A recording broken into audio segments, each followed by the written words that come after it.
What's going on, guys? Welcome back. It's Hal. Today we're going over the final two weapon types, one in this video and the second type in the other one. This one's going to be guns. All right, we're going to go over guns. Pretty linear, but there's a couple cool ones in there that I think may be worth your while. So guns, for the most part, when you go into enhancement item roll, you're going to look for one stat. You're looking for attack. You want to get the rare ability, which is plus 30% attack, and on top of that rare ability, you can get another plus 15% attack if you're lucky, and if you're real lucky, you can go ahead and get another plus 12. But the cap that you can hit for item roll enhancements for attack on a gun will be plus 57% attack per gun. That's insane, whether it's a true double hand or double-handing gun, or just a dual wielding gun that you're using to chain with elements. All right, so speaking of chaining with elements, the first gun here, guys, is gonna be Sparky. Oh, you can see it over there, chalkboard.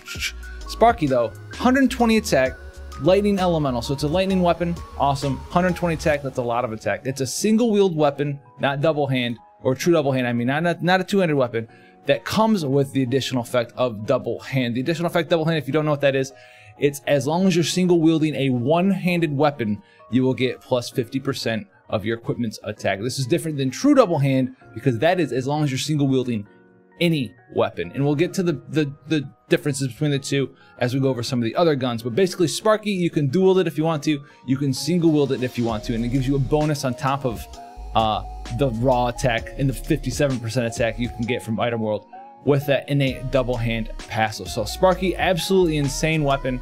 Look forward to Olive using this as her trust ability when she does get a 7-star in the near future. It's gonna be super fun. Go out there, get your Sparkies, blow things up. Also really good on Prompto. Very strong weapon, very strong weapon. We have the Brontes. If you don't have access to Olive's gun here, we have Brontes. It's pretty much the same thing, 120 attack, lightning elemental. Okay, this was just given out recently. The only difference is it doesn't have double hand. So this is a dual wielding gun. You can still double hand it if you want, it just doesn't have that bonus for you. So Bronte is pretty similar to Sparky, good in all the same ways, just doesn't have 50% double hand. Now, speaking of double hand and true double hand, if you guys don't know what the difference is, we'll touch on it here. Toxic Shotgun from the Lara Croft event is a 95 attack, so much lower, not 120, 95 attack, two-handed weapon. So you can see the additional effect here. The damage range, 135%. Oh, I can't go over all the way. 135% to 165%. What does this mean? It means when you do an attack, you will do 1.35 to 1.65 additional multipliers worth of damage. So if you were to do, and the average on that is 1.5. So say you were gonna do 100,000 damage, well, you would do 135,000 to 165,000, averaging 150,000 damage, which is where true double hand builds get their big time damage from. They get an extra 50% damage on average when you are double handing a gun. And the other thing that this gun does have, it has element dark associated with it. Most two-handed weapons don't have an element associated with them. There's only a couple. There's a bow that we have now, the Killer Bow Plus. There's Toxic Shotgun. There's a couple other ones worth talking about, but there's a few that have like 60 attack. Toxic Shotgun's right on that precipice where it doesn't have a lot of attack, but it's enough attack to make a build warranted in using it, because it can take advantage of that dark element with a dark imperil, whereas most other non-elemental weapons need some sort of imbue before they can take advantage of it in peril. So Toxic Shotgun's super awesome. Speaking of double hand weapons, though, we have the Machine Gun Plus. Okay, the Machine Gun Plus, 120 attack, awesome. Two-handed weapon, just like the Toxic Shotgun. Average damage variance range, 130% to 170%. Yes, this is the same average at 150%. Gives you 60% accuracy. Maybe you take it in the arena and smash some fools with it. But basically, you just want to shove as much attack as you can on Machine Gun Plus. You want to use your 7-star lightning in the future. Maybe you put a Machine Gun Plus on her and just go to town with her Armory's 1 limit burst. Who knows? You know, good for Prompto, good for Olive. If you want to do a true double hand build instead of using her own TMR of Sparky, you can do that if you so desire. So Machine Gun Plus, definitely something worth thinking about as you go through item world and enhance your weapons. Now, the last one that we're going to talk about here, the CS Wraith 225R. The CS Wraith 225R is unlike any other gun in Final Fantasy Brave Exvius. Most guns are used for shooting things, causing damage, death, and destruction. All right. That's not what the CS Wraith's all about. It looks like a little submachine gun.